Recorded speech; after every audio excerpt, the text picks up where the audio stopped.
coffee, big cup, and hello. Welcome back to a very special episode of the Gilmore Way Podcast. We've been talking about it for months, and the Fan Fest has finally come and gone.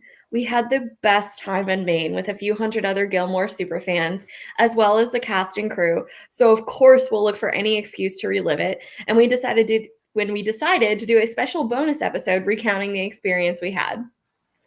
Yes, so we're going to tell you the whole story. It was a ton of fun, and I'm simultaneously happy to be home and not happy to be home because it was awesome, and I love Maine. So, but before we get started, just a quick reminder that liking, subscribing, sharing, and commenting are quick, easy, cheap, and really, really help us out, and we appreciate everything. So thank you so much.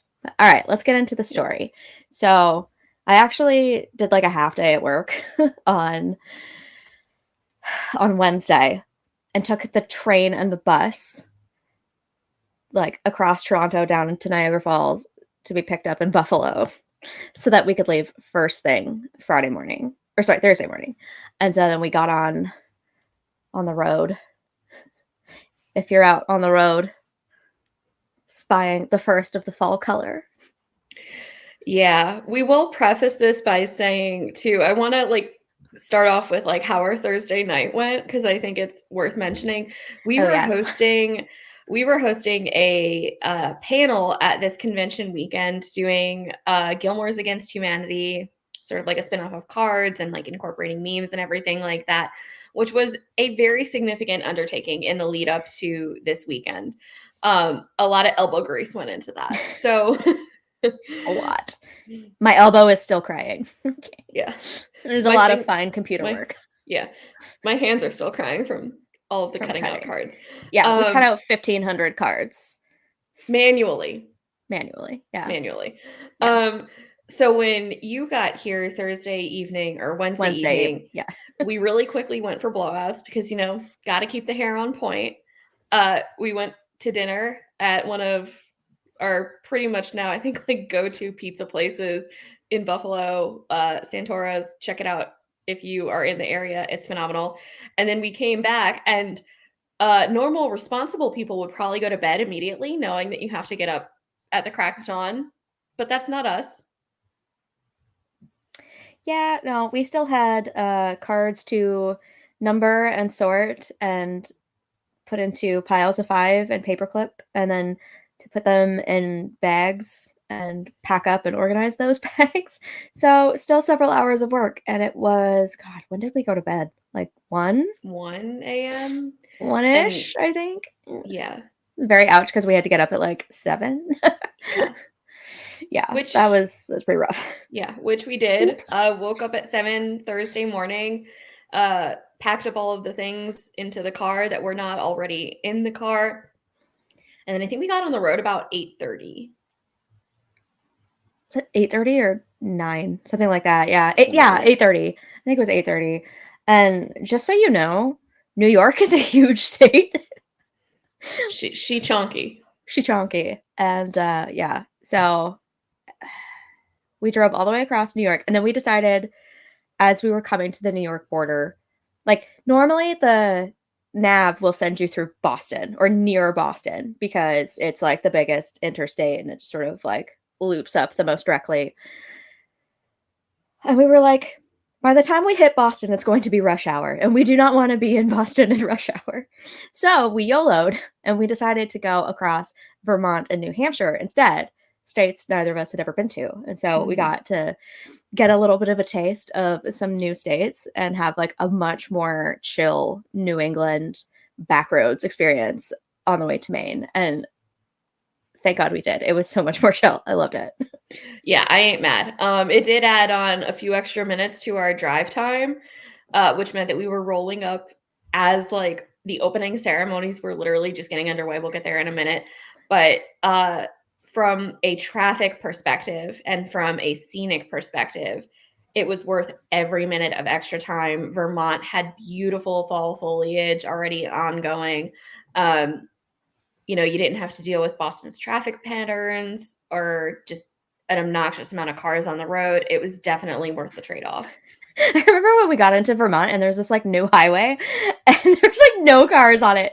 It was only 5 minutes long and then it connected with something else. We were like, are we even supposed to be on this road? There's no cars here. Yeah. It was a moment for us. But yeah, the opening ceremony started at like 6:30. I think we rolled up into that short-term parking lot across the street from the Levitt Theater at like 6:27. We literally had minutes. Yeah, we did not even go to our hotel first to unpack anything. We just rolled up to the parking lot across from the Levitt Theater, which is where most of the events of the weekend were ongoing. We parked and we're like, we have 90 seconds to get in this building right now for opening ceremonies. We literally sat and it just began. Yeah, we had to like quickly check in. Like I think they were like a smidge behind too, like a 2 minutes or something. So we were like, oh, thank God, Jenny is like right there and she's not even on the stage yet. So we're okay. Holy moly. Mm-hmm. But yeah, so then we had the opening ceremonies and there was like a little, I think that was a lobster eating contest. But all the lobsters were vegan gummies from Trader Joe's. Yeah. So yeah, and they were eating them with chopsticks. So it was like whoever could eat the most in like 2 minutes. Or whoever finished first. And I honestly don't remember who won, but it was fun. It was like a really cute idea. I'm pretty sure the girl that's that we're seeing in this picture in like the green teal t-shirt was our winner. I feel like that was what I was going to guess. And yeah, and that's Jenny on the far right in the beautiful magenta sweater. I envy that sweater and I need to know where she got it. Mm-hmm. But yeah, the opening ceremonies were fun. It like totally set the mood and got us very hyped. But then we had to go to our hotel and check in. We pack light. It's fine. Yeah. In case you can't tell, on the left obviously is all our stuff. It's fine. We're not extra. We're not minimalists. And we had game stuff. There was costumes and extra things that we needed. So yeah, a lot of stuff. And then we went for tacos at La Taqueria.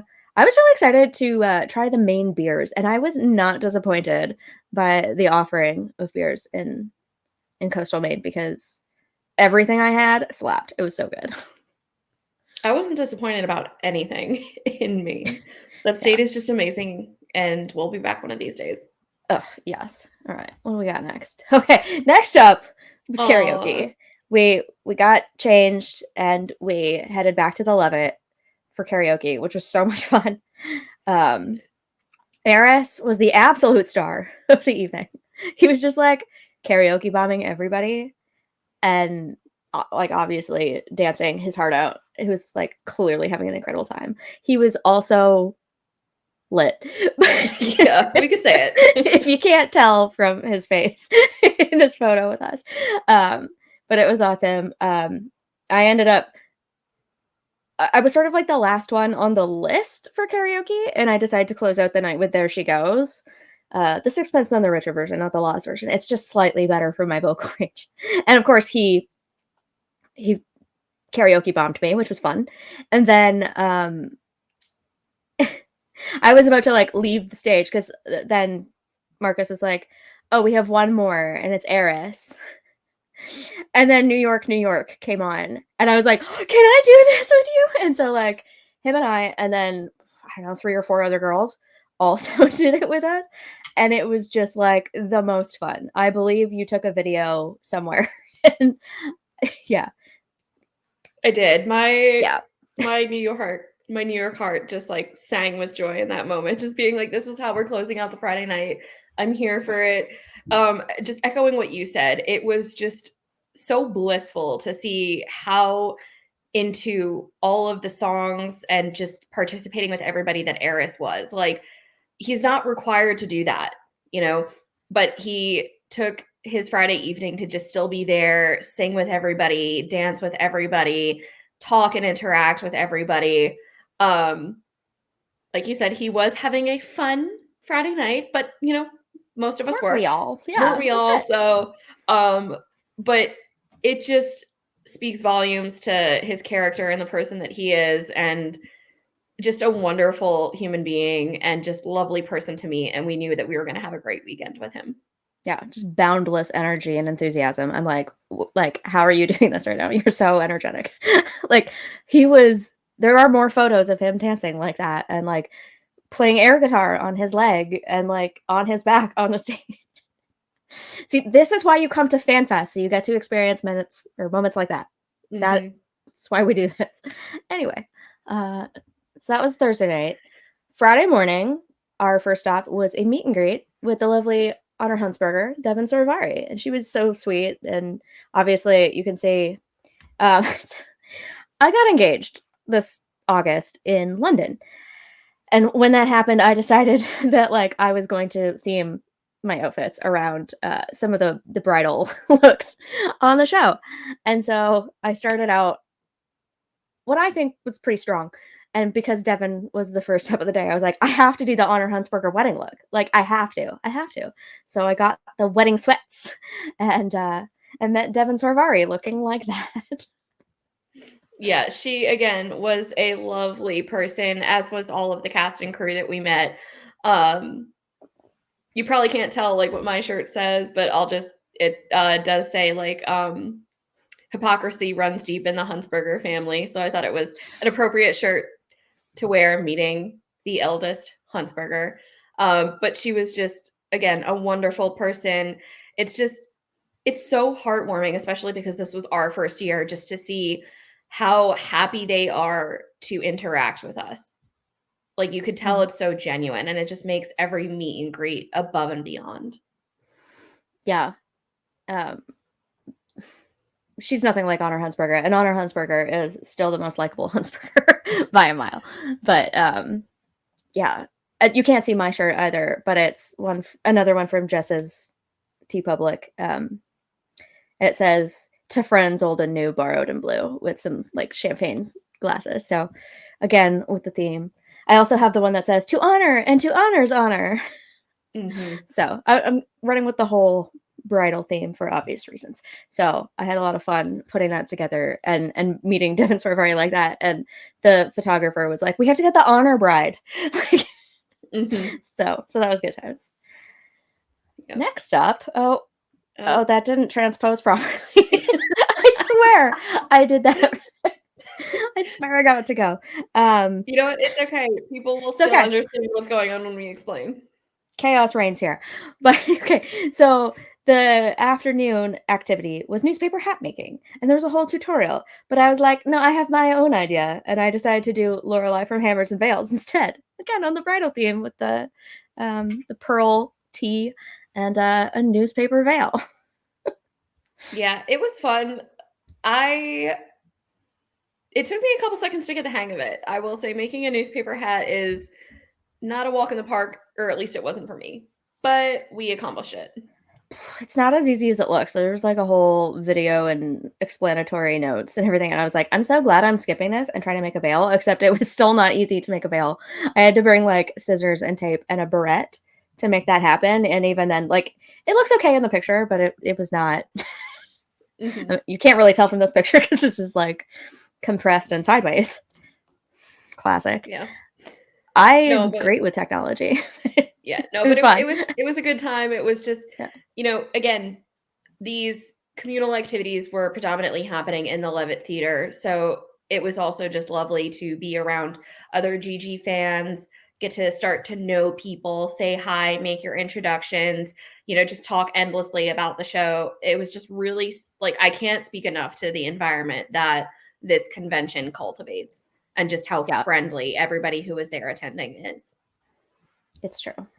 And we played some trivia, and then we went from there to wait in an extremely long line for.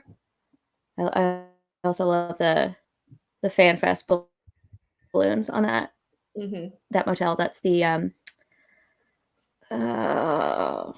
something sweets. I don't know. It's like right next to the Levitt, and it's all like decked out for FanFest, which is sweet. I don't know if that was an attendee or whether the motel staff themselves were like, welcome. Studio East. I feel like Studio East. Yeah, but I feel like it was probably the motel staff, because then like the next day or 2 days later, they had epic Halloween accoutrements like going on in the front lawn. So like they went all out. Yeah. But I took these pictures from the line for sister-in-law. We met Kathleen Wilhoit next. I was obviously dressed like Lorelai, so Liz would be my sister-in-law. I didn't say that to her. She would not have understood the reference because this was like before her time on the show. But yeah, she was also lovely. Yeah. And we'll talk about it more, as we unfold this weekend. But just remarkable singer, great on the guitar. She led a group of women who wanted to participate just in singing songs with her.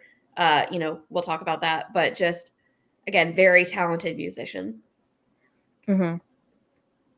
And then we went from that line to another line to go meet Eris again. Mm-hmm. Of course, I had to be like, how are you doing today? Are you okay? Are you upright? Yeah, dude's a champ. Like, he can carry his liquor, man. He can hold it. Oh, I love his like Caesar shirt. Just Well, that was the thing. I remember like the night before, like, again, everybody was having a fun Friday night. I'll just say that. Everybody was having a very, very fun Friday night. It was a Thursday night, but yes. Thursday night, yes. What even is time? What is time? But for as much fun as you and I were having, just like triple it. And that's where Eris was at the end of the night, to where you and I were just like, can we walk you back to your room? Like, do you know how to get there? Are you okay? Yeah.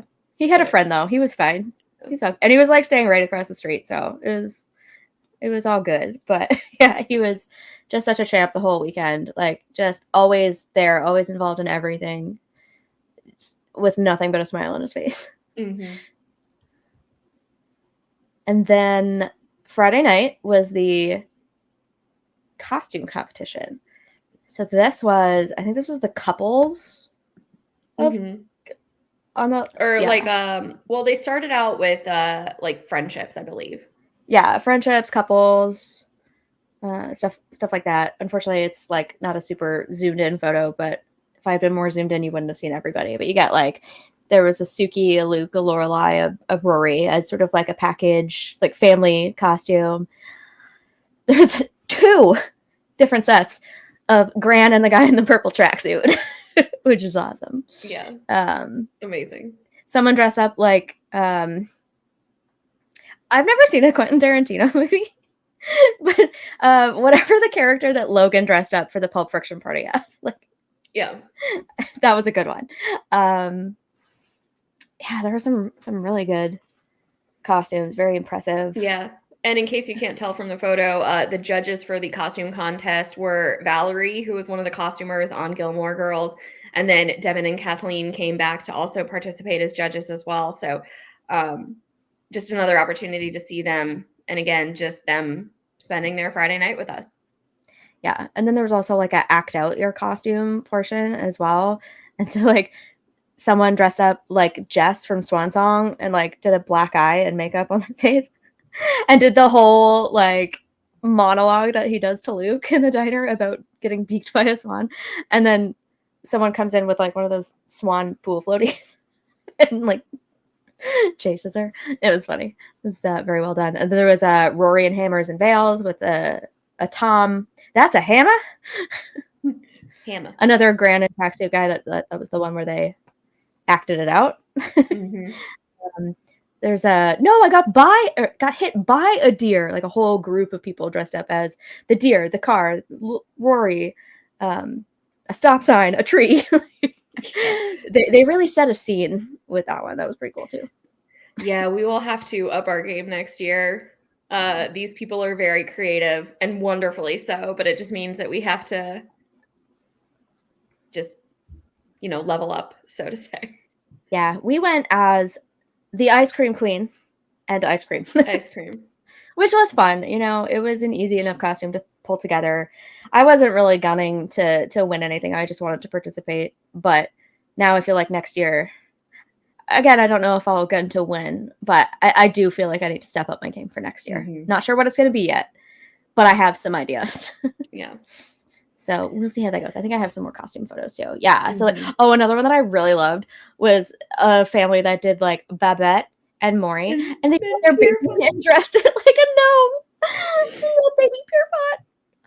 It was so cute. Yeah, no, it was not a doll. They actually had an infant on stage dressed up as Pierpont, and it was adorable to see. It was so great. And then we had we Kirk have and Lulu. Right. And then I then do want to highlight the woman on the far right who was half gypsy. half Berta. Half Berta, yeah. Like, I was like, the construction. yeah, I mean, that had to take so much stitching, so much knitting. Talents that I don't have, but extraordinary. Yeah, it was very cool. Very clever idea, too. Costumes were fun. Oh, yeah, you can kind of see the deer group in the background. And then we have the naked guy scene being acted out. I'm pretty sure that's Megan and Sean. Was that? Yeah, that was them. Yeah. And then you can kind of see in the photo on the right, you can kind of see Jess and the swan, and then Suki and Gran. Then we had the coffee monologues, which is basically something Stan Zimmerman, one of the writers and co-producers from season 5, put together, where it's basically all of the rants, like some of the best rant moments and best coffee moments from the show. And Eris, Kathleen, and Devin were the ones reading them out. And so it was sort of an interesting mix to see some different takes on these long rants. Like, for example, Eris did Rory's graduation speech, and Devin did Emily's "You were a 2-bit gold digger" monologue to Shira, which was just chef's kiss. But it was so nice to revisit some of these epic monologues, but also have these actors just give a completely different take and a completely different spin on them. And you could just tell they're, trained well, because like the just the way that they enunciate the inflections that they can put on certain different like portions of the monologues, like all of us, I think, in the audience were just like hysterically laughing at so many different moments. And it was just so wonderful to see it brought back and be revisited and read to us by people who are bringing just like a fresh take to it. Yeah, such an interesting remix of Gilmore material. So that was fun. And then there was the crew panel. So that's Stan Zimmerman, as previously mentioned, and Valerie Campbell, the key set costumer, along with Tara and Haley from Gilmore to Say. So, just talking about some of the more technical sides of the show. So that was good times. And that's us meeting Stan. Stan is so sweet. Like, there's more photos of him coming up. We'll continue to tell a few more stories about him. But he's wearing a shirt, if you could see it. He's got a book coming out in February, and we're very excited to read it and hopefully talk to him about it here, maybe. Called The Girls, from Golden to Gilmore, because he was a writer on Golden Girls and then Roseanne, and that's how he met Amy Sherman Palladino and ended up coming in with his writing partner, James Berg, to work on season 5. So yeah, just super sweet. Yeah, if you haven't pre-ordered that book, go do it. We're excited for it. Yeah, February. I think February 13th. It drops. And then that's Stan, and I don't know who his partner was. I'm sorry.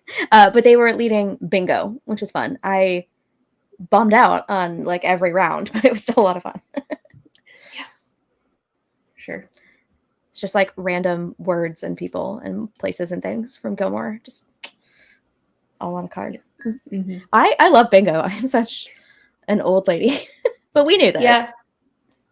We're grandmas. We've owned it at this point. But it was also just nice, like, because you're constantly on the go from the time you wake up until the time you go to bed every single night. You're moving from activity to activity.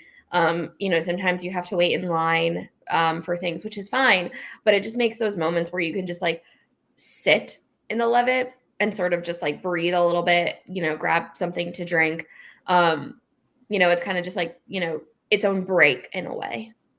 Yes, it is nice to have those intermissions, if you will, from standing in line, because you stand in line a lot, but all to great effect because, it's awesome because people come around with their tokens and you get chatting with people. And so like, it doesn't really feel that bad because you're socializing and and enjoying the process. And it's all kind of like included in the price of the weekend. So it's not like you have to pay individually for all these things. You choose which ones you want to prioritize and you want to go to. And they don't like overlap each other either. So like you don't really have to, like, there are some other activities, like maybe if you had been previously and you already had someone's autograph and you're like, I would rather do this activity than do that. Like, at least there's something else to fill your time on the back end if you've already been. So that's, you know, it's like kind of smart the way they've set it up, and you're kind of going all over town and seeing different places. And that was with different people in line, and it's great. Oh my gosh, I will say, now that you said that, like, another just wonderful thing that I loved about this too was that, you know, some of these activities like bingo, karaoke, trivia took place inside in the Levitt Theater, but a lot of these meet and greets were happening at coffee shops, at local restaurants that were just on Main Street in Ogunquit. So you got to, you know, get your steps in, but also just walk up and down the street, explore all the different businesses that were there. You know, I will say, it should surprise no one, but I did pop into an olive oil tasting store, you know, at some point there, and just came home with like several bottles of olive oil. But it was just lovely to see all the local businesses, all of the shops that, you know, are just, you know, mom and pop owned, so to say. There's no corporate giants, and just everyone there is so polite and friendly. And it helps too, because when you're standing online, if you just need like, you know, a quick snack or a drink, there's always like, you know, a shop that you can pop into and get a bottle of water and, you know, grab a bag of chips, and just so that you're, you know, staying hydrated and energized as you go about your day. Yeah. I mean, this was the second year in Ogunquit. So next year it's going to be back in Connecticut. So it's not going to be this specific setup again. But if you ever do get the chance to go to Maine and go to Ogunquit, you will not be disappointed. It is the cutest little town. And we didn't even see all of it. Like, there's this whole other section of Main Street that we only really got to sort of like peep as we were driving to the Playhouse, which we'll get to later. But like, there's like an adorable old stone library and more businesses and more restaurants and stuff that we didn't even get a chance to see.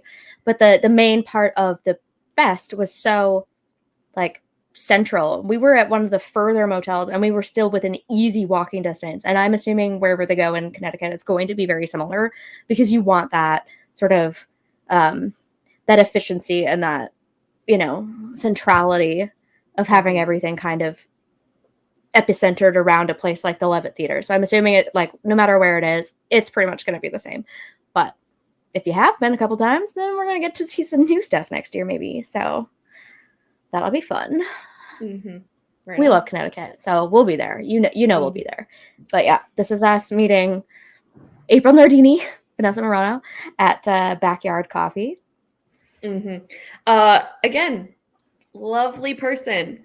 You know, the fandom can kind of not love the character sometimes, but Vanessa was just, you know, just a beacon of light, so energetic and friendly to everybody that approached her. I can't say enough. Like, it's just one of my biggest takeaways, how much they enjoy spending time with you. It doesn't feel like they're doing it out of obligation or, you know, oh, I can't wait until this is over. I just want to be done with this. Like, they're there to meet everybody, and they will stay and wait for everybody who is online to meet them. You know, even if it's an hour allotment, but there are still people left who are just, you know, oh, we're at the 60-minute mark, but there are still people waiting. Like, they're not obligated to, but they will stay and meet everybody. Just every member of the cast that was there that weekend, just incredible people, and so hospitable with their time. Yeah, so true. And then we had another trivia round, which we won. This is the fringe benefit of reading every single transcript for every episode in order to construct a game. So, yeah, we know too much, and I don't know what else we would do with our brains if not cramming it with Gilmore knowledge. So that's us with Andrea, the trivia mastermind, and Eris, who was co-hosting that particular round of trivia. There was one each day, and so we played Friday, one Saturday, one Sunday. With a different, like, it was just us playing on Saturday, and then on Sunday we played with a team. So yeah, but it was fun. You know, I questioned whether it was ethical for us to be playing, and they were just like, no, it's fine, like it's good, you know, because like most teams, I think like there were teams that would have like 6 to 8 people, and then so when we won, or they were 6. just like, I think they capped it at like 6. Yeah, but I remember when we won, like hearing just like overhearing other teams just be like, "There's just 2 of them, and they won." Like, how do they know all that? So this is why you come to our channel. We are the oracles. We carry all the knowledge. A little bit. But yeah, Andrea, great person as well. I'm gonna say that about everybody, honestly. Yeah, everyone was awesome. Like, we didn't meet a single person who wasn't sweet and smart and kind. Mm-hmm. Oh, Max Medina. Max Medina. Again, just like so nice. You know, he had already tall. been, yeah, taller. Like, I should have expected him to be tall because Lauren Graham is tall, and like you can tell. But just, you know, I'm 5 feet tall, and standing next to him just really puts it into perspective. So, yeah, he's like got to be at least 6 feet tall. But he was just so like, he was joking with us, and because we had our But I'm a Gilmore books by Taryn, and having people sign next to their article or their portion of it if they were in there, and he's like, yeah, I'm not in that book, and I was like, well, maybe she does another one, and he's like, oh, well, I can't sign that then. But he was just joking, and then he, you know, very happily signed the title page next to Kathleen and Vanessa, and just, you know, just bantering with us. You know, he didn't really have to do that. He had already been doing it for, God, like hours, an hour 10 or something. Like, we were kind of close to the end of his line because he was the last meet and greet of the day, and they had like a reservation just after 5 at Barnacle Billy's that they needed to get to, including him. And so it was like 4:40 when we finally got to meet him, and he was still just so like so enthusiastic and energized and like happy to be talking to people. So yeah, his line was probably the longest of the entire weekend, and I mean, rightly so, because like Scott is just amazing, and his portrayal of Max was just, you know, incredible.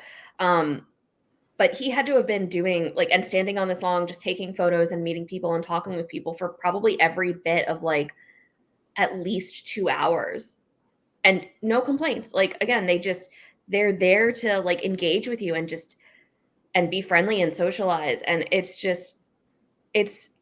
I can't say enough. Like, it's just so heartwarming, and I can see why people want to return to this event year after year after year, even if you've already met these people, even if it's already been in like a location that you've visited, just to, you know, put yourself into this environment and just envelope yourself in it for a weekend.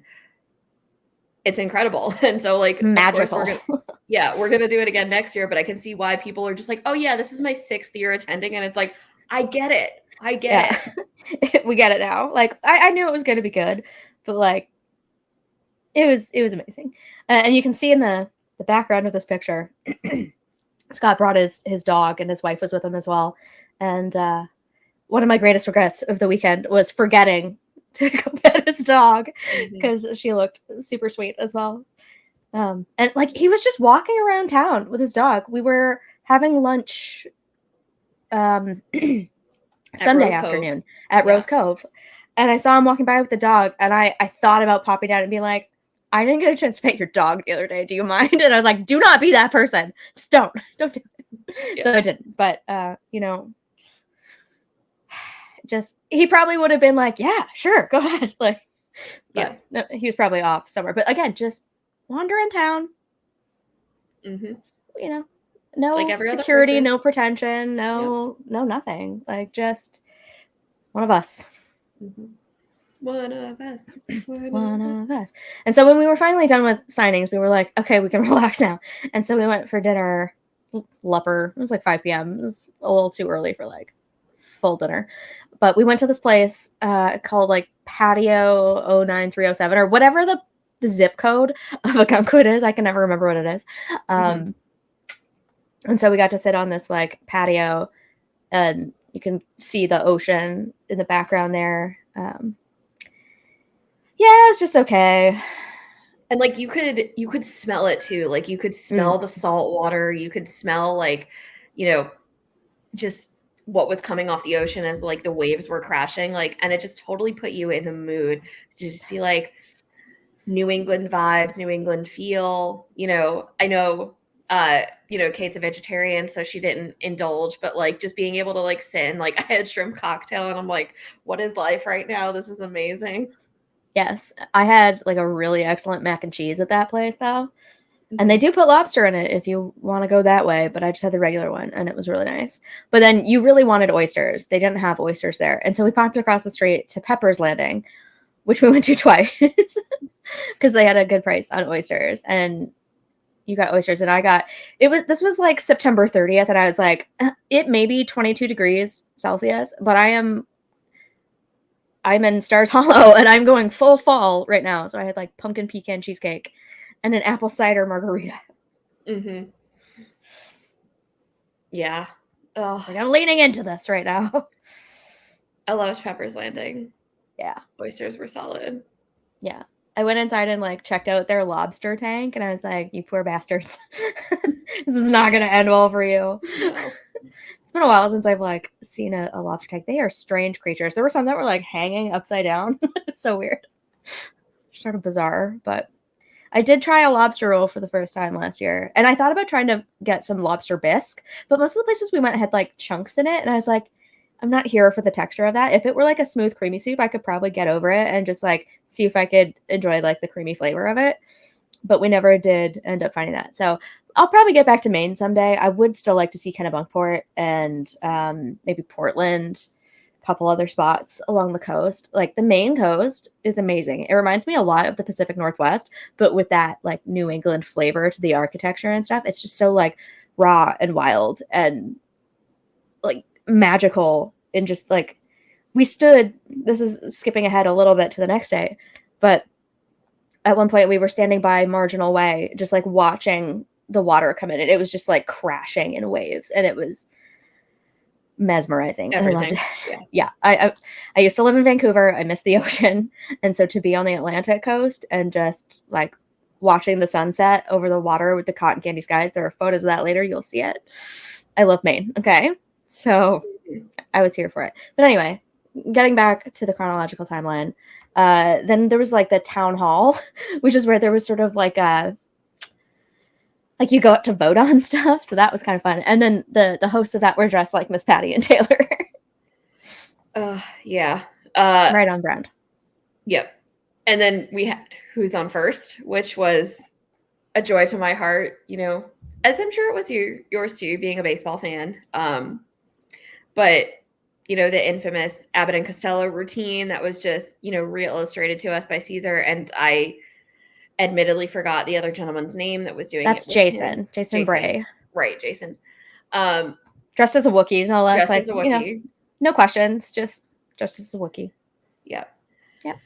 But that was really good to see. And they deviated from the actual script too. They didn't keep exactly with like word for word what Who's on First is. They kind of like, and it's not that they deviated in a way that took away from what it is, but they kind of they put their own comedic spin on it in a way where like sometimes their timing, like they would pause or they would like speed things up. And it's always nice to see just, again, a different take on such like an influential and what is one of the most groundbreaking comedy sketches of all time. Yeah, it was like a refresh of the material. And, again, that's kind of the heart of comedy, right? Is making old things new again and finding a new way to make them funny. Mm-hmm. And then we had Kathleen perform a couple songs. Again, amazing. You know how sometimes you just hear someone's speaking voice and you don't expect them to be such a great singer, and then you hear them sing and you're like, I'm sorry, what did you just do? That was Kathleen. Mm-hmm. Like, her speaking voice is like not gravelly per se, but like she's got like kind of a richer voice, and her singing voice was a bit of a surprise, but it was delightful. And I just like sat there recording her because I'm like, I don't want to forget this. This is so good.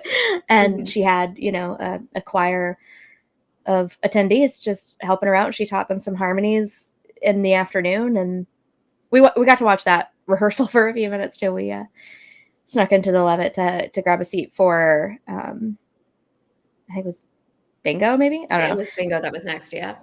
Yeah. So that was a little cool sneak peek, but the whole performance with everything actually coming together and hearing the whole song was really great. And then after that was the cast panel, which was moderated by Brian and Stacy from the Buffy the Gilmore Slayer podcast, which crosses over Buffy and Gilmore Girls. And so obviously, you know, you get the whole cast up together on the stage, and they were just they're so funny and delightful as human beings, just kind of having a chat about their lives and work and what they could talk about when it comes to the show, because obviously it struck work. And so, you know, they had to dance around some stuff, but they were able to kind of find some moments of recollection of stuff that they could talk about. And yeah, it's just very nice to hear them talking about their experiences. Yeah. And even though there was a lot that they could not say or comment on, you could tell they were just very supportive of the workers that were going through what they're going through right now. Especially Vanessa was just very much campaigning, and you can tell she's totally in the camp of like supporting these people getting back to work, the creative outlets and the output that they have. So it was just really refreshing to see also that while they couldn't say everything that they probably wanted to, because especially in terms of commentary, you know, I'm sure they don't want to get flagged for being too critical of an industry that, you know, has supported their livelihoods in the past and may continue to do so moving forward. But you could tell there was just very much support for what is ongoing and just wanting to see these people being able to get back to work, and just continue on with that creativity and what they bring to that industry. So that was just really amazing for, I think, everybody to see and experience as well. Yeah.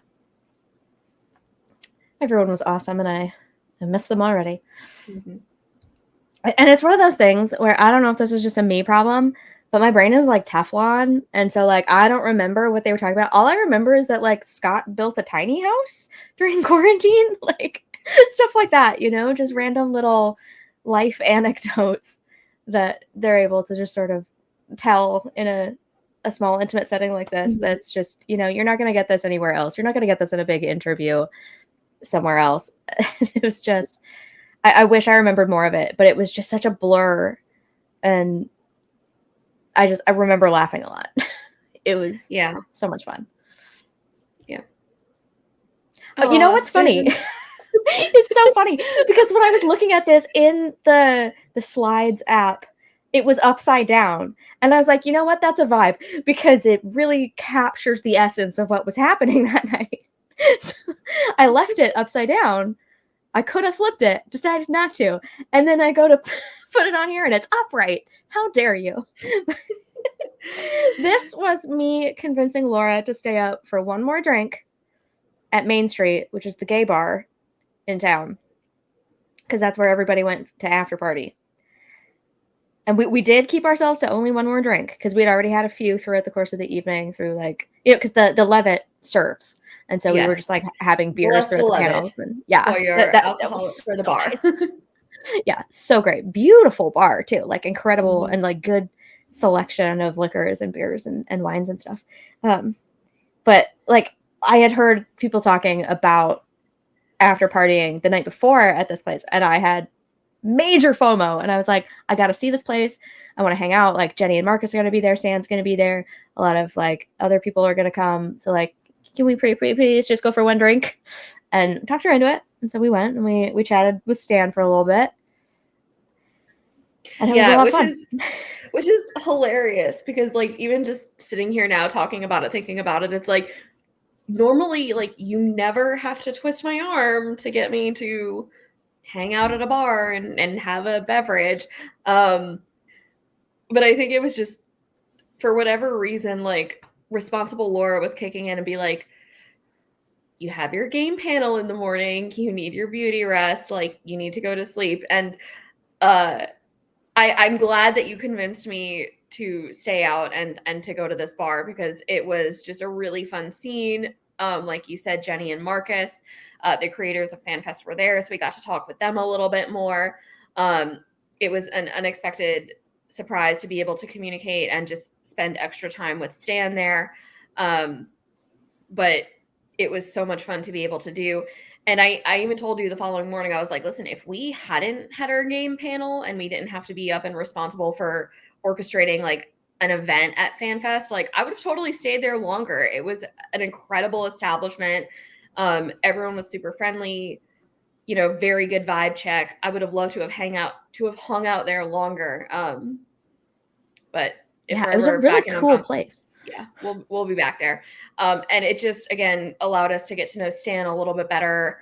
Again, everyone was having a very fun evening, so who knows who remembers what. But, it would be nice to continue to follow up with him again, especially as his book comes out. It was nice to have that extra time with Jenny and Marcus. So it was just a good way to cap off the evening. Yeah. And we'd had a couple rough nights of sleep as well. Like after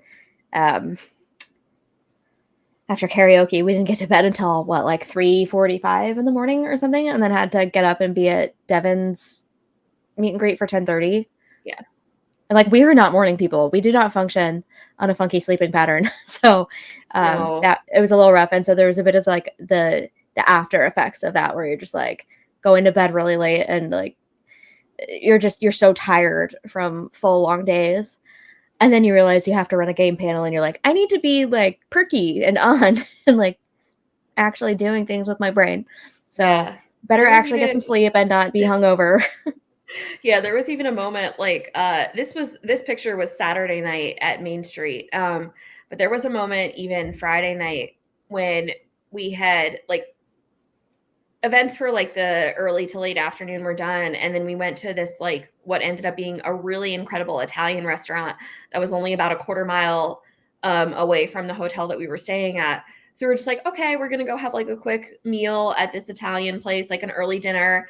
And then we were even though it was only Friday, we were already just so tired, so we're gonna have dinner, we're gonna go take a nap, and then once we wake up from the nap, we'll be able to get dressed and get ready for the costume contest.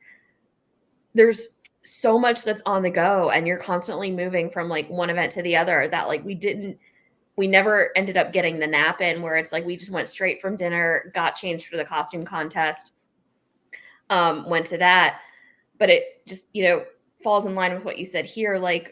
There was that one night when we didn't get to bed till 3:45, and then essentially you're just taking a nap, and then you're waking up again and moving on with the next day, which I don't regret any of it, because this entire weekend was just an amazing experience. But it's part of if you've been to a convention, it's just you just don't sleep. You really don't. It's true. And we pieced right out Friday night after the official stuff was done. We had no idea people were going out. Again, it's one of those small towns, and I didn't assume anything would be open past 11 or 12.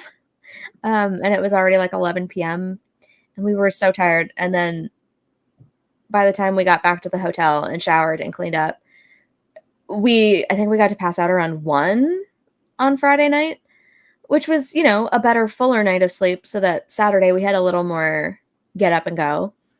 But yeah, we were trying to be responsible and not get too cray-cray and end up, hungover or dead tired for our game panel. And we succeeded. We did. And so that brings us into Sunday, which unfortunately we don't yet have photos of ourselves doing the game panel, because obviously we weren't in the audience to take them. But it was a lot of fun. I think it actually went off the way I intended it to. It didn't take 30 minutes longer than I intended. So great success. I think we got some good feedback. Didn't hear from everyone, but definitely a couple people came up to us and were like, that was fun. So maybe we'll run it again next year. It'll be, the same cards, but people will have a different hand, and there'll be different prompts. So hopefully it will work well to play over and over and over again. Yeah.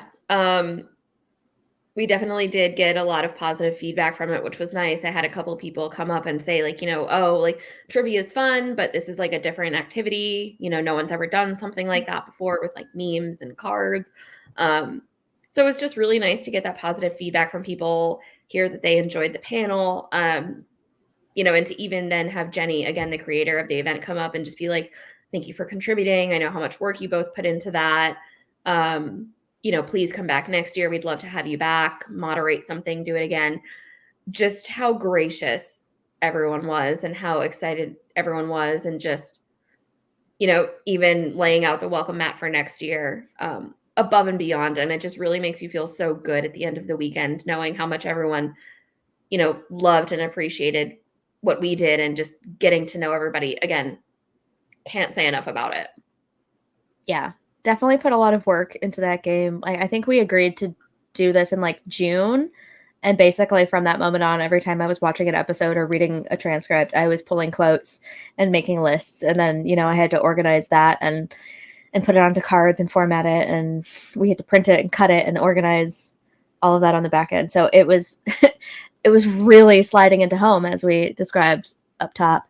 But I do not regret it, because it was, like, I feel like it came out really great, and I'm excited to run it again and play it again, and like keep expanding the game and just making it even better, refining it, because it's one of my favorite games to play, and so to have a version that's all about my favorite show, like, I just find it hilarious.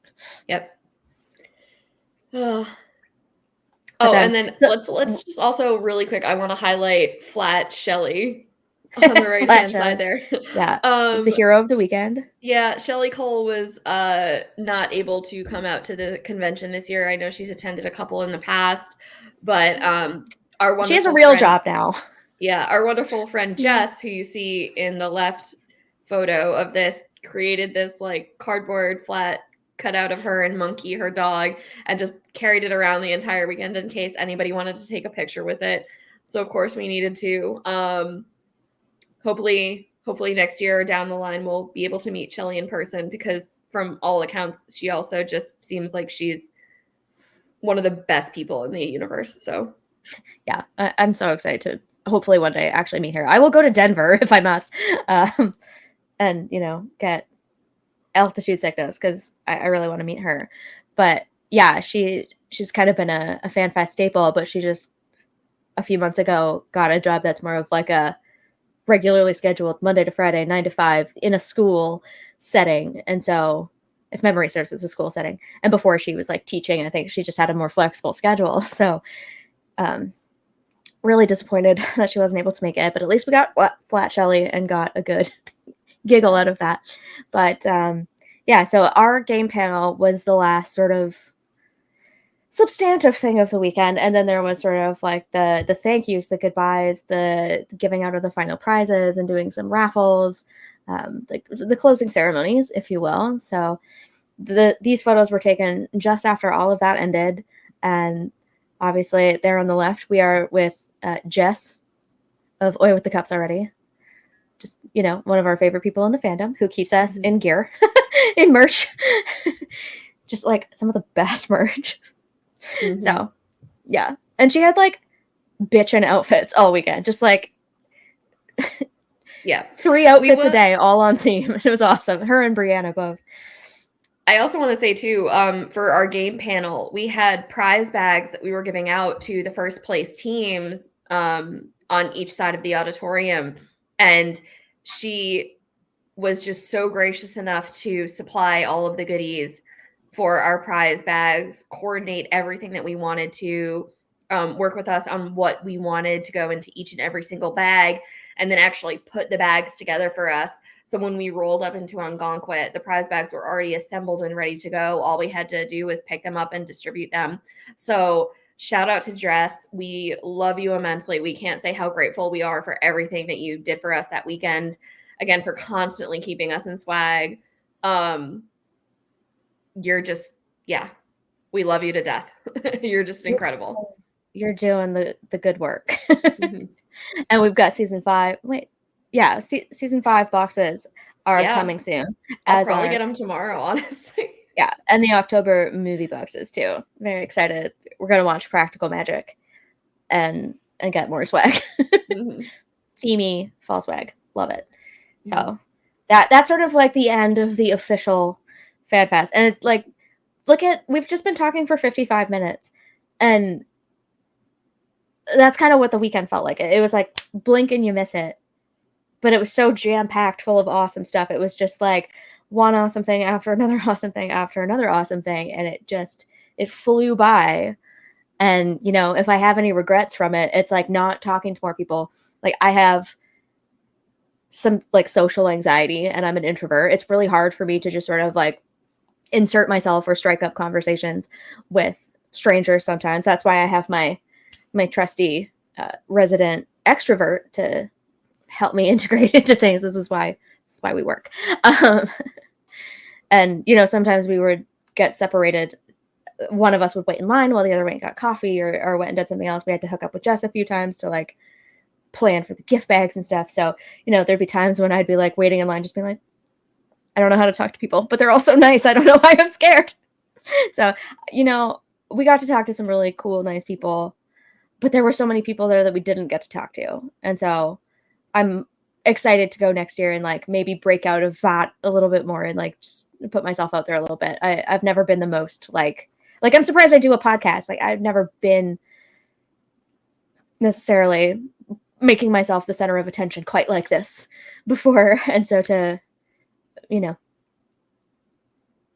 just be a little more talkative, because every time I did talk to someone, I had a great time. It was just, you know, it had to happen naturally for me. I'm not very good at being like, so how about them Gilmores? No, and yeah, I feel the same way. Like, I talked to a handful of people, but it was just a small sample size of everybody who was there. I feel like you and I have already just, you know, acquired a bunch of new Facebook friends of people who are at this convention who are just like, whether I met you or not, like, if you were there and you want to, you know, talk you around about Gigi, like, add us as friends, we can keep in touch.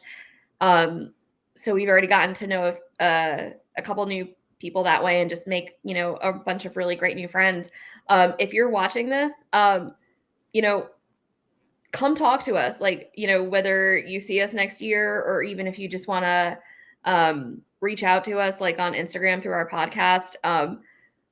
We love this entire fandom and we love Gigi, obviously, otherwise we would not be doing this. But it's just so wonderful to make all of these new friends. So we would love to talk to you, but also just always come up and talk to us. Like, we would just love to engage and get to know everybody in this fandom so much better. Yeah, like, I'm friendly once you get me talking, but it's really hard sometimes for me to just like randomly kick stuff up with small chat. But like small talk is the bane of existence sometimes. But when it's, you know, like socially anxious but willing to talk about Gilmore, like, that's my vibe. So yeah, this is the official end. But we were not done in New England. We were not done. Well, okay. We one last, a few more photos of like just the wrap up. So that's Jenny and Marcus Whitaker, who started this whole thing in 2016. I think it was. They've done this 8 times now. They're doing it again next year. They just consummate professionals and just absolutely know what they're doing and have put together an incredible event that keeps people coming back year after year. And just the amount of work and time and everything that they put into blood, sweat, tears, everything they put into this just astounds us. And I mean, I will say too, like, you know, I don't want to disclose too much about their personal lives, but like Jenny and Marcus are parents, you know, so they also take time away from their kids to be able to orchestrate this event for us. And just seeing the massive amount of effort that they put into this entire weekend, and all of the immense amount of work that they do in the months leading up to it. You know, they told us over the weekend there, you know, have been times when in years past, during other Fan Fest events, where they would literally just go to bed and literally sleep for 30 minutes because by the time they had finished everything they needed to do on any given day and any given night. That was all they had. So they would sleep for 30 minutes and then just wake up and do it again.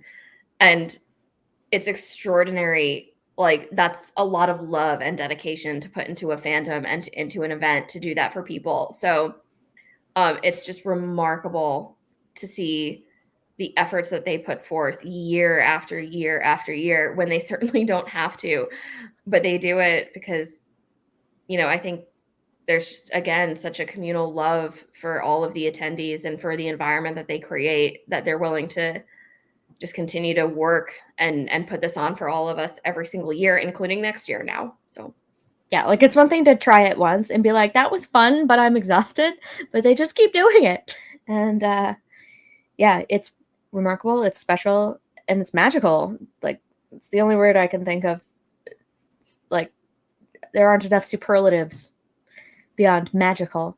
So yeah, glad we got to meet them, hang out with them. Because, like, we talked to Jenny back in June, I think it was, on the channel about FanFest with Jess and her husband Charlie.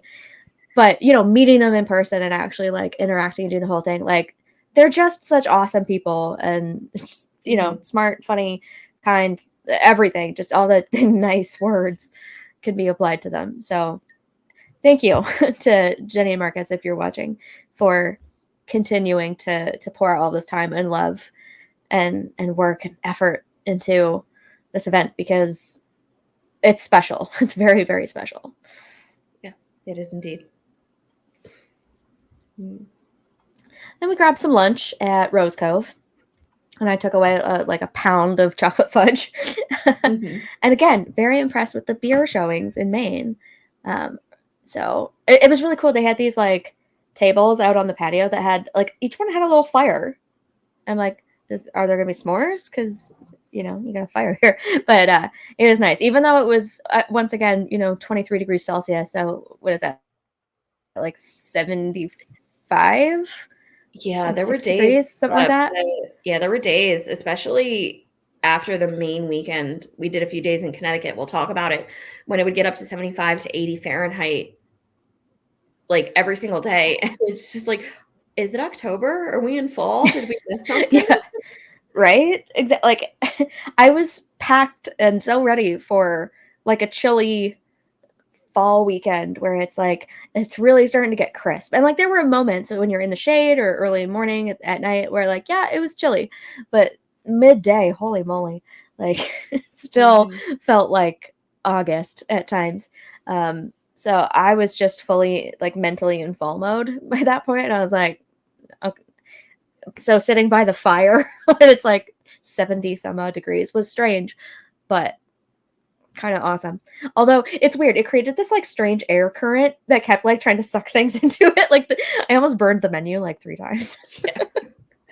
Yeah, the fire pits were great. I mean, again, a little warm considering it was already toasty outside. But that was a concern, that just the wind was going to blow things into the fire. So I'm just like, maybe put like a screen over it. I don't know. Yeah, it was funny. And then we decided to also make a stop at Barnacle Billy's. They had the cast and crew dinner, but the tickets were so limited that they sold out within like a minute. So we didn't get to go. So we took ourselves. It's mentioned on the show in season 7 when Luke's talking about taking April on like the boat trip. And then she's like, stop on the southern coast of Maine, go to Barnacle Billy's. So real place. Very cool spot. Like, look at the view we had from the patio. Just okay. It's just all right. It's right there on Perkins Cove. I just remember driving down there and being like, holy moly, like, what is this place? And so we like kept watching the fishing boats come in, and eventually a sailboat came, and I drank their famous rum punch, and you had a quick bite because we had evening plans. And then after this, we randomly found this like antique shop that had all these Christmas ornaments. It was so cool. And I ended up buying a fridge magnet that's a moose holding a lobster. And then I got a lobster Christmas tree ornament. That's what I like to get myself when I go places, is like Christmas tree ornaments and fridge magnets. Yeah, it was hilarious because we were leaving Barnacle Billy's, and then we were on our way to the Ogunquit Playhouse because we were seeing Tootsie that night. And it was just so unexpected. But we were driving, and I was like, I like slammed on the brakes. I was like, antique place. You want ornaments? We have like 5 minutes to go inside. And so we just did like a really quick sweep, and you found like some really cute stuff. So yeah, just random serendipity. Loved it. Yeah, this is what I was talking about with like just watching the waves come in. Look at the sky. Come on. Just I was transfixed. Like you went to do something. I don't even remember what it was. Well, we left Barnacle Billy's, and then we crossed the street, and we were both just watching the waves come in, and just like both seeing like what you see here is like this gorgeous like scene with like the rocks and the beach, and like it was actually like it wasn't calm. Like the waves were rolling in, and it was like, you know, pretty like just crashing in hard. Like, you know, obviously there was like, and just the noise and the ambiance was really great. Mm-hmm. And again, with the smell of the salt water. Yeah. To speak on what you're doing, I had to go back into Barnacle Billy's to go to the bathroom. Okay. I was like, if she had to go like do something with the cars, I don't know. So I stepped back in there to do that, and then I came back out, and then we spent a few more minutes just enjoying the sky, like just listening to the waves. Yeah, and then I'm the kind of person who will do that. Like I will just stand there either watching or even sometimes standing in the waves, depending on the temperature of the water. This one you couldn't really like go down. It wasn't really safe. But if I could have, I probably would have gone in and gotten soaked. But yeah. And then I remember as we were watching this, like a horn started sounding because there was actually a sailboat coming back into the harbor that needed to have the bridge lifted because the masts were too high. So we very quickly crossed back and went back across the street to like watch that sailboat come in. Which again, like only on an ocean or a harbor, like it's not something that we get to see every single day. So that was really cool. We're landlubbers, unfortunately. So like I said, I used to live by the ocean. And so like I would just, you know, hang out at the Pacific every weekend that was nice in the summer that I could, you know, when I didn't have other plans. And so it's always great to be back at an ocean after moving back to Ontario where we only have lakes. The lakes are all right. The ones near me are great, in fact. But hey. I'll see myself out now. I've officially reached terrible dad joke territory. Sorry about that, folks. Anyway, I couldn't stop like watching this. I never wanted to leave, but we had plans. So we went to see Tootsie, which I thought it would be good, but it blew me away. It was so funny. And okay, Sally Struthers back on the stage. Like she didn't have a super massive role, but just seeing her back, and then there was this one character that was supposed to be, I think, his agent, and it's a male role, and the Playbill even credited a man. But I was like, that's Sally Struthers. She had like, I don't know if it was just like a one-off where they thought it would be funny or whether they made up a name to put in the playbill because it didn't have a little star next to it like the rest of the AEA actors. And so we were like theorizing, but I was like, it's the voice. There's no voice like that. That's Sally Struthers. And so just to like be in her presence and to watch her on stage, but she wasn't even on stage all that much. It was mostly Dan DeLuca, who was incredible. And then I don't remember the names of the other actors, but so like Dan DeLuca was Michael. Why am I blanking? Michael Dorsey. That's Michael Dorsey. Michael Dorsey and Dorothy Michaels. Spoilers. And he was just phenomenal. And then, you know, he's got his roommate Jeff and his ex Sandy. Sandy was so good. Oh my God, she was so funny. She actually reminds me of Sally Struthers a little bit. Like she's got this like curly blonde hair and this cute sort of like high-pitched voice that has a very Sally Struthers like quality to it. It's so funny, but she was so hilarious. And yeah. So for those of you who don't know what Tootsie is about, it's about a guy who can't get roles as a man, and so he decides to dress like a woman and audition for a female part. In this case, it was a play, a Broadway play called Juliet's Curse, which is sort of like, imagine Juliet had not died at the end of Romeo and Juliet, and she wakes up and she finds Romeo dead. and in this play, Romeo has a brother, Craig. Craig. And that guy was so funny, and his physical comedy was just unbelievable. It's like, sorry to spoil it for you, but it's only running for another like 2 weeks. So unless you can like fly to Portland, drive down to Ogunquit, you're probably not going to see it. But just the take that they had on it and the updates that they did to it. I haven't even seen the original, so I went in with no expectations. I had no idea what I was in for necessarily. And I just died laughing the whole time. Everybody was so good. I just, I don't have like any nitpicks. Nothing is so good. Yeah, I will echo it. First off, Dan DeLuca, chef's kiss, my man. Like, to deliver a performance where you're playing more than one character, but to play more than one character that identifies as, a different gender. Like, just even the costume changes that he had to go through off stage so quickly, but even the costume changes that you saw him doing on stage with the help of, his roommate Jeff and that actor assisting. It takes so much, like, just practice and rehearsal and just timing, and just having, like, myself worked in like theater arts before, like, just watching it and knowing how much work goes into putting on a show like this and accomplishing all of it. Like, he just completely just wiped the floor with his performance. Like, it was just incredible to watch. I mean, if I lived anywhere near Ogunquit, I would be going to see that show numerous times before it closed, because it was unbelievable. The comedic timing of all of the other actors on the show, like you said, including Sandy and Jeff, his roommate.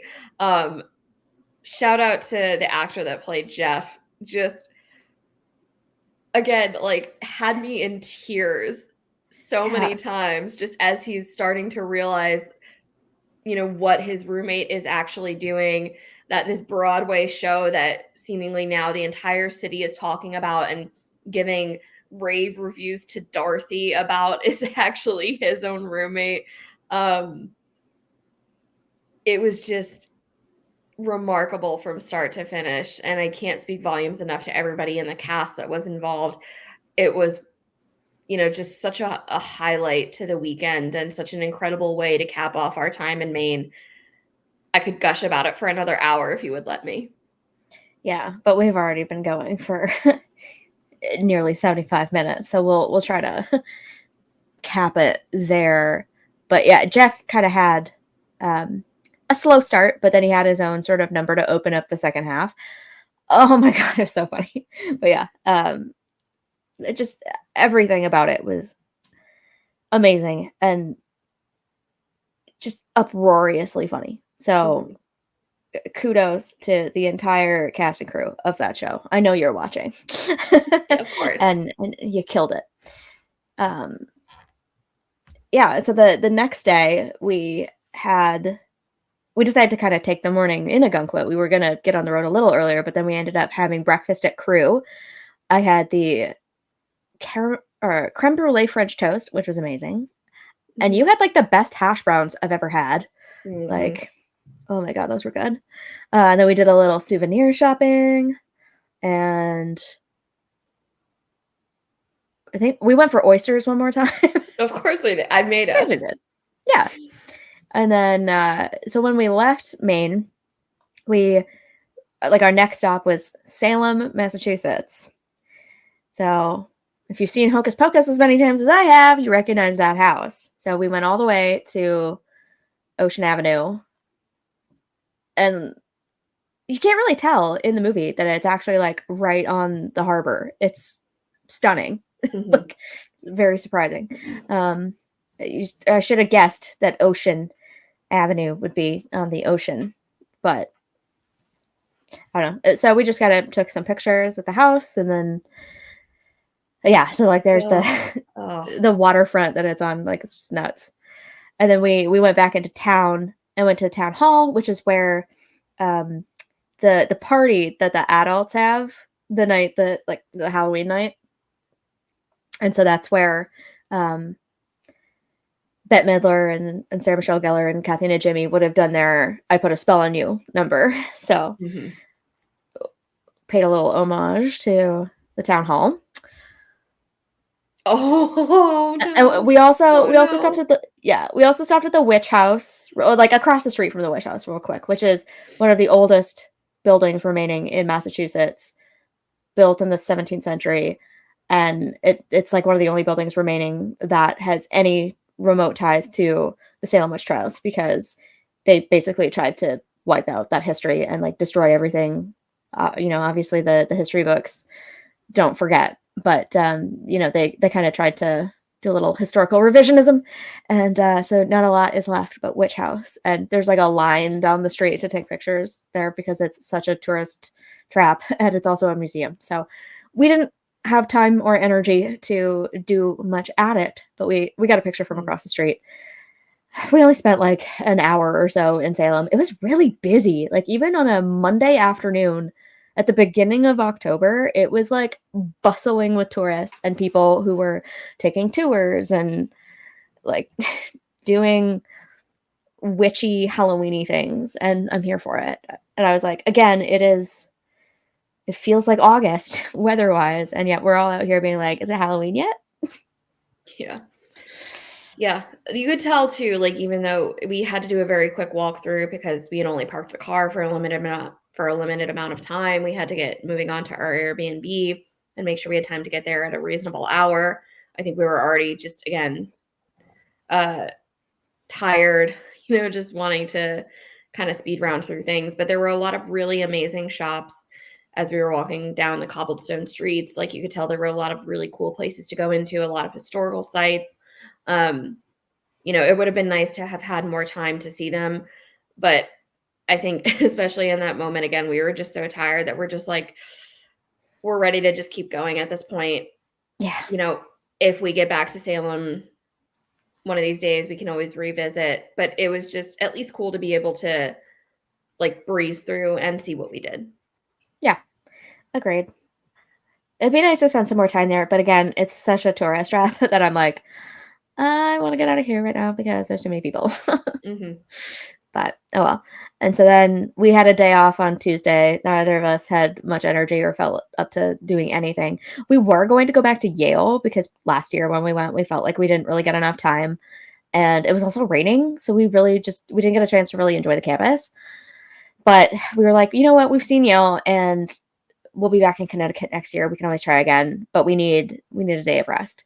So we took that. And then that brings us to Wednesday, where we started out at Two Wrestling Cats. Once again, we love this place. We love the kitties. So this time we didn't get to go in, but there are some pictures of the cats. We went again the next day, and then we did get to hang out with the cats. More photos coming later. Yeah.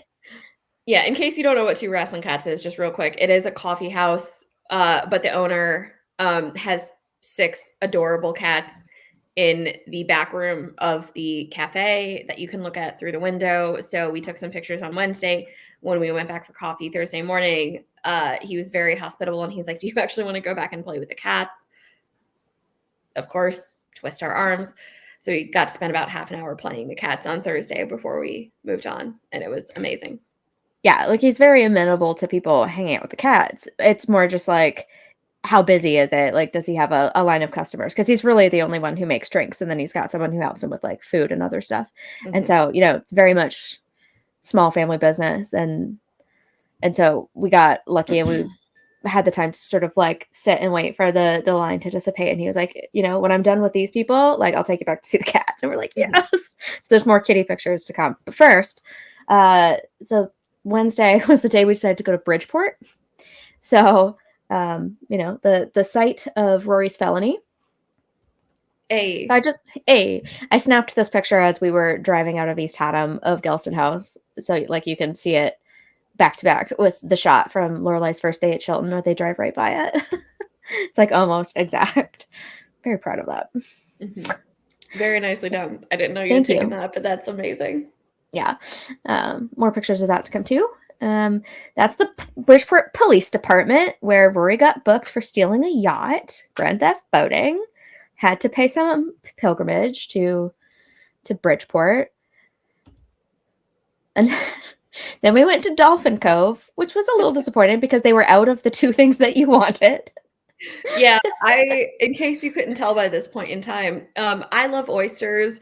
You know, since we're on the New England coast, I was just very big on consuming as many of them as I could because I don't get to have them really any other time of year or ever. So we went to Dolphin Cove because, again, oysters.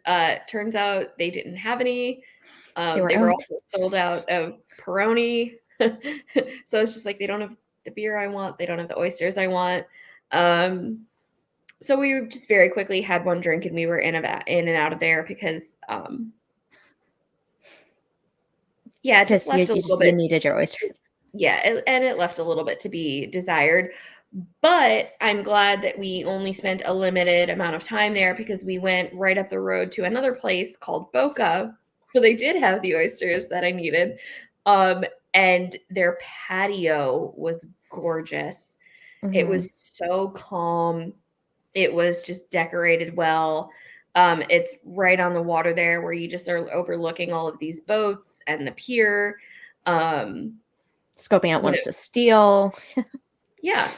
Yeah. You know, have lunch, commit a felony. As one does. Yeah. But the menu at this place was great. They had an incredible drink menu, an incredible food menu. So this is definitely a place that we will certainly be back to. Perhaps if we get to Bridgeport again. It's not really like near anything. So we'll have to see where the Fan Fest happens and how many stops we want to make. But yeah. I'd go back if we were in the hood, you know? Mm-hmm. And then we took a quick swing through Stamford. So that building on the right is the home of the Stamford Advocate, which is the newspaper in Stamford. So it's not called the Eagle Gazette, at least not at this point in time. So we drove by the newspaper offices. It was a very like Rory Gilmore's life is going down the toilet kind of day. Yeah. So, yeah. Yeah. Make good choices, Rory. Yeah. And then we had tacos with one of your old work friends who happens to live near there. So we went to Bar Taco in Port Chester, New York. And then just hop back to our Airbnb. And then the next day, this brings us to Thursday, which is our last day in Connecticut. We had a lunch reservation at Gelston House. Amazing patio. And then that's the Goodspeed Opera House that's like right next door to it on the right. It's all like decorated for fall now. That's the indoor dining room and then the outside patio, which is where we were. Stunning patio. Did not expect to get a 70+ degree day on the patio in October in Connecticut, but we got it and it was bright and sunny and beautiful. And the only problem that we had was that a wasp would not leave us alone. That's fair. Yeah. Everything else was perfection, dreamy, incredible. So yeah. Loved that patio. Perfect start to the day.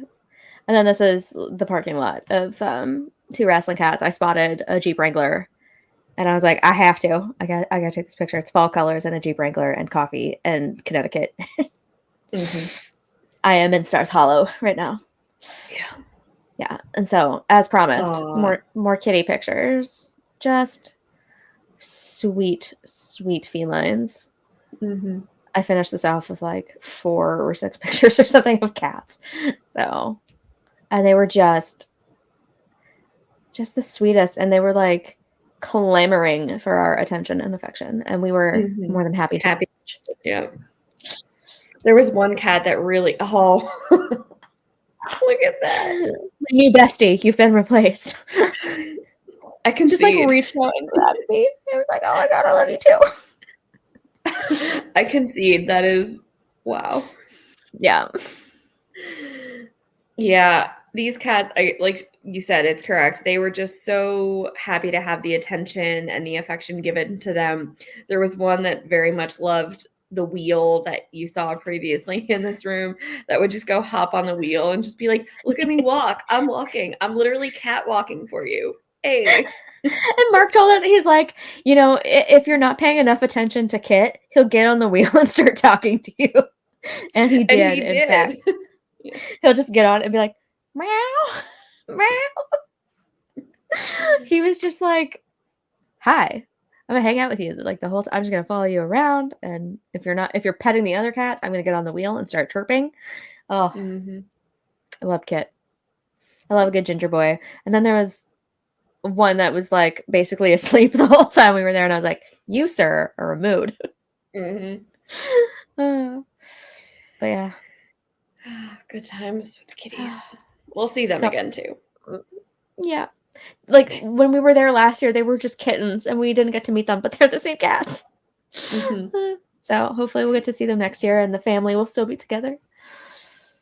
Yeah, and so that was our last afternoon in Connecticut. And then on the way out of town, like out of Connecticut, we stopped at a diner for our first break. And then we drove up through Massachusetts and across to New York again. That was like the longest day of driving ever. And it wasn't maybe even the longest stretch. It's definitely not the longest stretch we've ever done.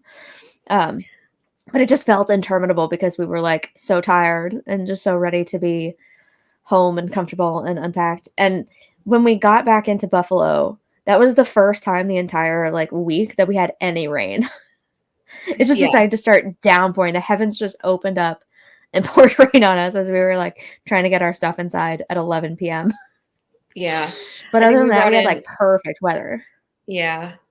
We did get very lucky with the weather this trip. We talked about it, it could have rained on us while we were in Ogunquit waiting outside on lines to meet the cast members.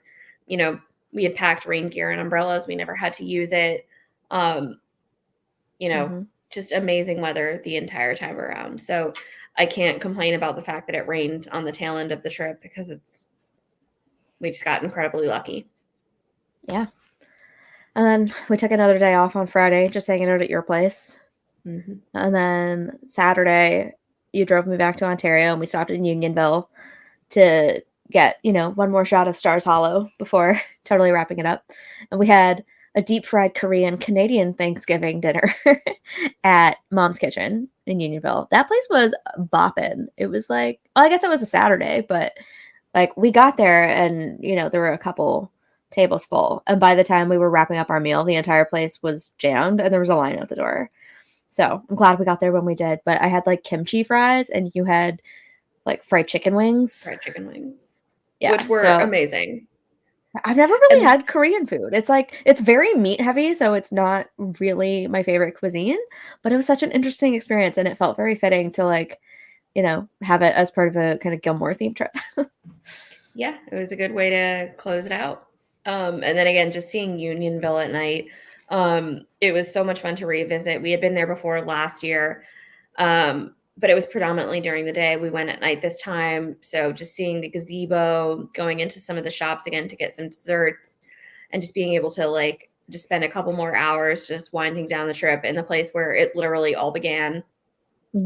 How can you beat it? Yeah, I open at the close. I see what you did there, and I'm here for that reference. Yeah. Just that pilot 24 years ago filmed just, however many kilometers away. I'm so Canadian right now. Yeah, it was just so delightful. And I also discovered that the church in Unionville is no longer a church. It's actually a renovation showroom, furniture and building supplies and stuff. And I'm just I'm here for this. Can I get married here? I don't want to get married in a church, but this is a perfect it's a church that's not a church. And and it's from my favorite show. But just a silly little idea. I don't know. It's kind of a weird place to get married, but you never know. Yeah, it was fun. We stopped at the, what was it called? The something Arms. Is it just the Unionville Arms? I don't know. We stopped at a pub, had a little bit of dinner and a couple drinks, and then came home, crashed, and then you left on Sunday, and that was that. How was that? First fan fest in the books, and I can't wait to get details for next year. I'm already planning things in my mind. Yeah, I mean, we went into this trip, as I think most people did, thinking that this was going to be the last year that FanFest was ever held, for reasons, that we don't necessarily need to elaborate on. But it was just, I think, like, everyone was just so over the moon at the end of the weekend when, we're doing the closing ceremonies on Sunday, and Jenny comes on stage and just has put together this PowerPoint of photos from years prior at FanFest, all of those other events. And then it closes out with saying that, we'll see you next year. We're going to be back in Connecticut.